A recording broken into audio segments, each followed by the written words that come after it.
Even Aristotle's engaged practice of virtuous action remains grounded in an ultimately individualistic notion of the human as a rational animal, calculating the appropriate degrees of virtue and vice in every situation. The focus is on cultivating individual excellence, developing individual character, and achieving individual flourishing.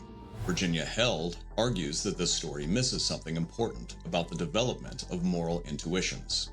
We don't enter the world as autonomous rational agents who must learn to relate morally with others. We enter the world as babies, always already dependent upon others. We begin from a standpoint of reciprocal care and moral entanglement with a nurturing parental figure. From that starting point, we learn over time to become separate individuals. Held's version of care ethics completely reverses the polarity of our ethical intuitions. The fundamental moral reality is not universal or external. It is particular and embodied. It is the lived reality of vulnerable bodies embedded in caring relationships, both in the sense of being taken care of materially and in the sense of being cared for emotionally.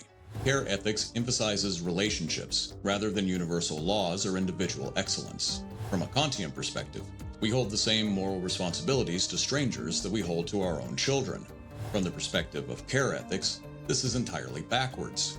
Of course, we care more for our children and our parents. They embody particular relationships of care that establish the foundations of our moral identity. To care as much about strangers as about our own children seems less like rational morality and more like just bad parenting.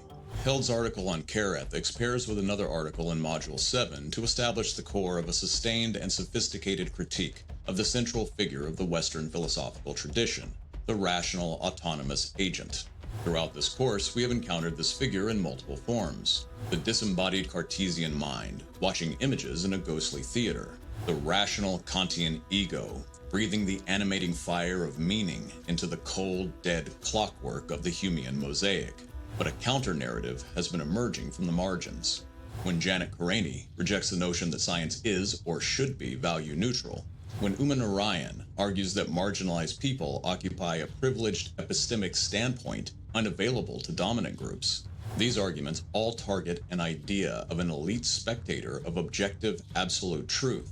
Philosophy has, over the past half-century, somewhat begrudgingly, begun to leave behind the armchair, and feminist theorists like Held, Karani, and Narayan have been central to lighting the path forward.